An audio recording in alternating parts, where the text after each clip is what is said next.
we got problems. I was just checking out this road this morning, and I was coming down, just pulled over to look at this river. Now it won't start up again. I'm pretty far out right now. There's no cell service, but I can use my Garmin InReach Messenger if I need to. It's almost like it's not getting enough fuel. When I was coming down the hill, I bottomed out. I clunked once, but I don't see any damage underneath. Where do I start? I guess I'm going to open it up on the inside and see if anything jiggled loose inside the doghouse. There's probably a bunch of mechanics watching this video right now telling me what to do, but I cannot hear you, and I can't even do a Google search to get some more ideas. Maybe it's just all the back roads I've been driving lately. Something has jiggled loose, so I'll double check everything. But yeah, if I have to call a tow truck, it's going to be very expensive out here. The check engine light wasn't on, but I'm going to run my code reader anyways and see if anything comes up.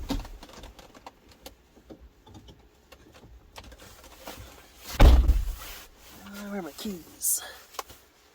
Did I lose the keys? I don't know.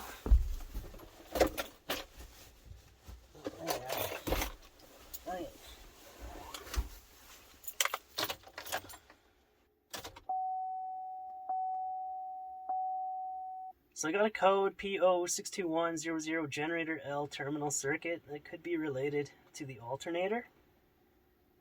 But why would that prevent starting? That would... Let's carry on.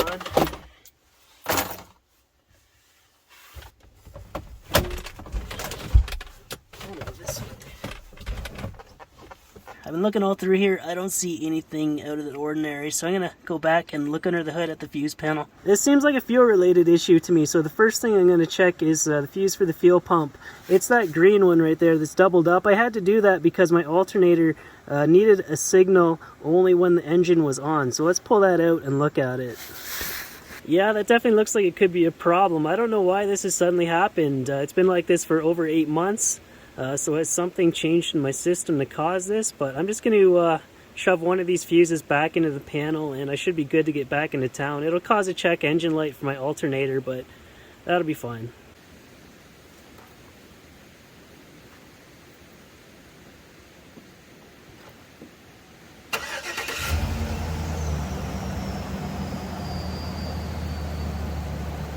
That's the message that I get right there without that signal wire connected. I think it's alright according to the voltage. It's just that my computer doesn't quite recognize that aftermarket high output alternator.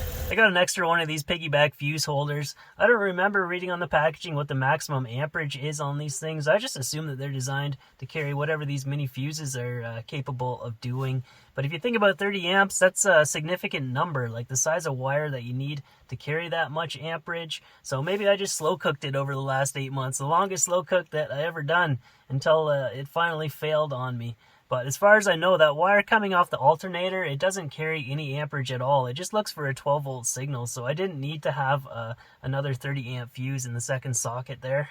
I even said in the video where I first installed this thing that it's a bad idea to piggyback on the critical engine components. I'm lucky it didn't stall out on me when I was on the highway. But yeah, that wire coming off the alternator is just really fussy. It only wants a signal when the engine is running, so that's the only thing I could find under the hood that actually worked. Just for fun, I'm going to try to install this one, this time with a 10 amp fuse where the alternator wire comes in, and we'll see what happens. So yeah, this alternator wire only carries 0.14 amps. That's basically nothing. Well, that's about all I have to say about that. I know a lot of mechanics watch my channel, so maybe you guys have some input on this. Oh, that's nice. Just put your boots on your pillow. I'm glad it wasn't like a broken fuel line or something. But yeah, now I can get back to the original reason why I stopped. I need to refill my water.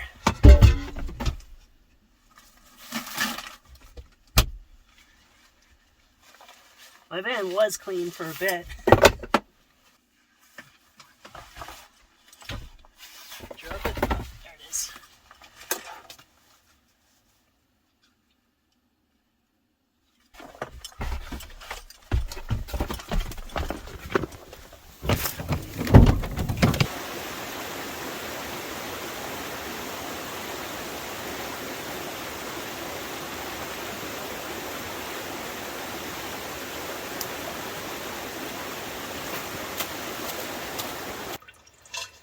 And that's exactly why I think it's so important for people to do their own van builds, or at least take the time to learn how everything works. If you're going to install all these aftermarket parts and full electrical, you need to know all the ins and outs of the system. This could have been a very expensive and time-consuming day for me had I needed to call up a tow truck, go to a mechanic, get a hotel, the whole works. It could have spiraled completely out of control had I not known to look at that one little fuse.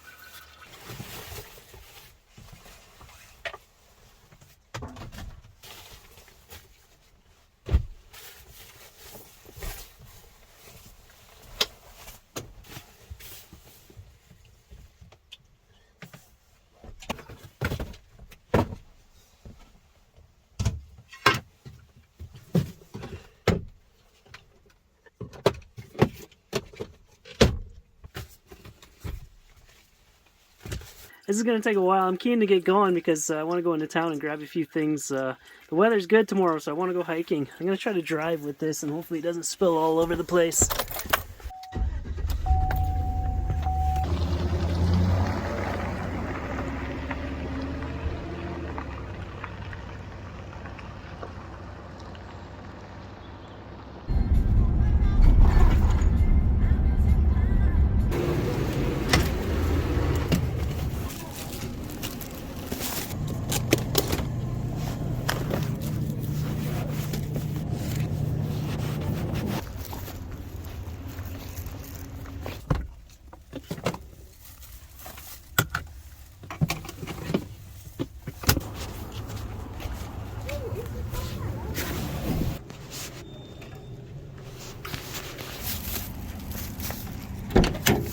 I've developed a taste for dark beers lately. It's like a night coffee. One more stop, then we can get out of here.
There's supposed to be really bright northern lights tonight.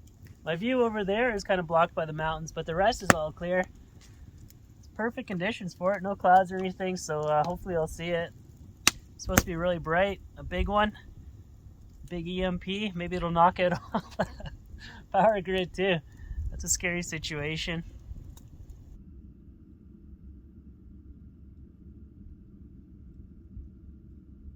Well, this is my Halloween episode, so I should do a scary story. Got one of them. When I was on my first bicycle tour, I headed east from Ontario. And when I was biking across Prince Edward Island on the Confederation Trail, this one night I just pulled off it looking for a place to sleep. So there's a church, and beside that there was a cemetery. Then beside that there was this brushy area that I went into. It was stealthy, no one could see me, so I set up tent. It was all good until the middle of the night. I woke up and I could hear footsteps all the way around my tent. You might think it could be a deer or something like that. But then all of a sudden, It sounded like a claw, and it went end to end on my tent, just right down the side, just scraped all the way across. I was terrified. I couldn't move. I didn't know what it was. I can't explain that. I don't know what kind of animal would do that. I don't think it was an animal. It was something else.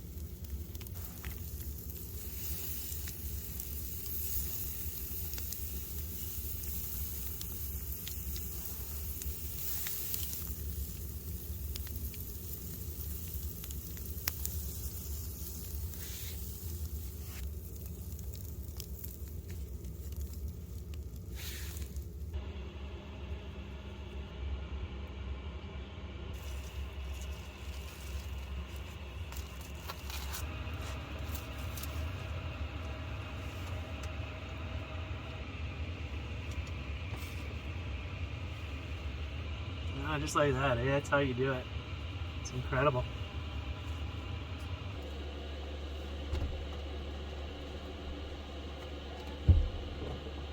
Alright, time to go to bed. I'll just have to get up now and then, check and see if anything's going on with those lights. Quiet fuel pump mode. Go. Technology.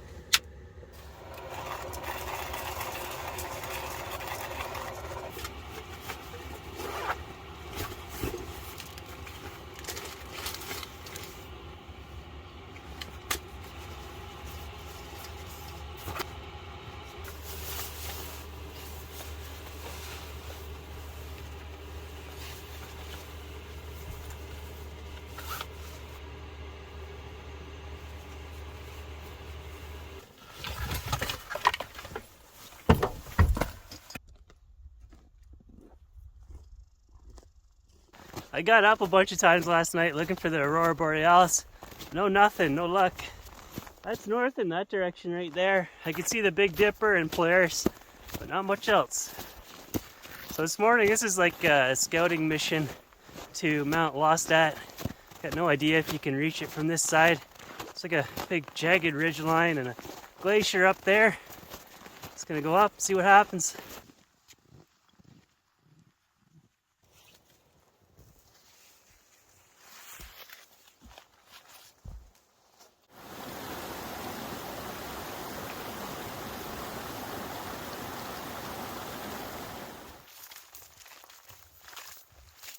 I'm doing good this morning, plowing right ahead. The plan is to go up that slope then, investigate if there's some way to get across that to the top right there. I don't think it'll work from that side because there's some significant cliff barriers over there. If the snow is a foot deeper, I probably couldn't do this. I'm back into the good old step, step, stop. Once I redline my engine, it's gotta go a bit further and it should get easier. I always think that. It's hardly ever true. This whole hillside is covered in rabbits, and they're choosing the difficult mountaineering routes, climbing up through the cliffs too. I've been following these paw prints up for a while. I see 4 toes, no claw. So a cat, too small for a cougar. Could be a lynx up here looking for rabbits. Well, my investigation is complete. There's no way to get to the top from here. That'd be like going across a greased up steak knife. It looks like the glacier is the only way to the top, but how would you gain that is the question. Maybe from the valley on the other side of this ridge line, but even that doesn't look easy. That's some extreme mountaineering right there, but it's a good day for a hike. Good view from here.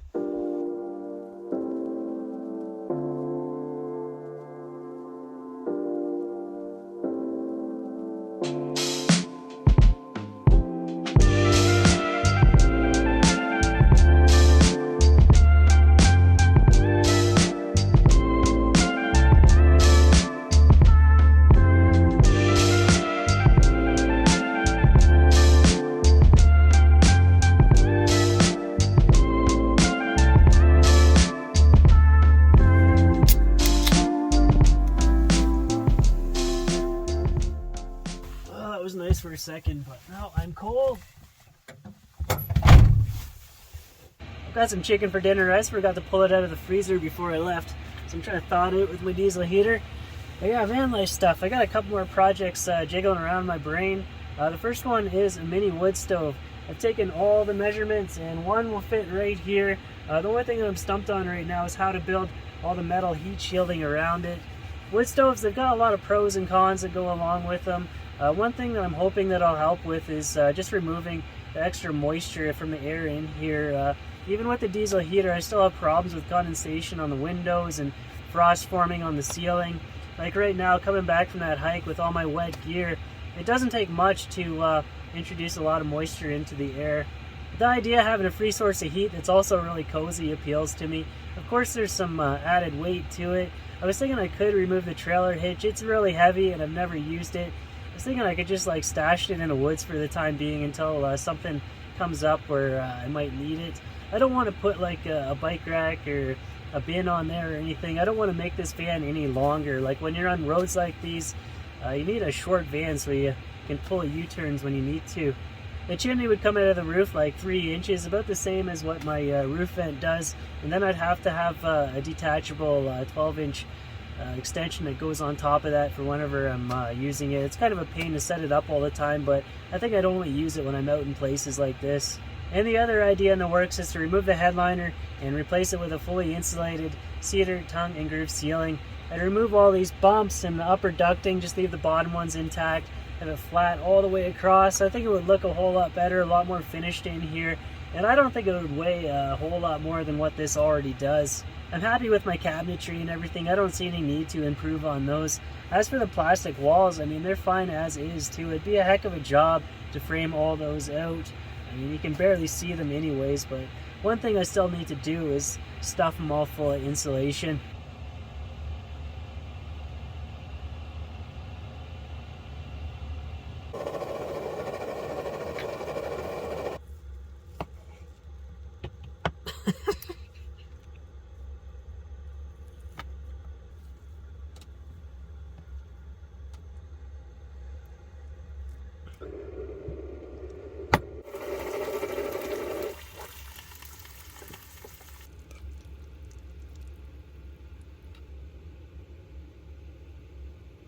I'm just working with what I got left. This is like a chicken sloppy joe that I've made.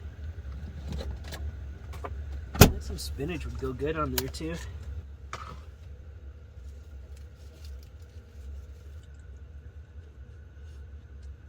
That actually turned out really good. I'd do it again. It was simple to do. The saucy chicken sandwich.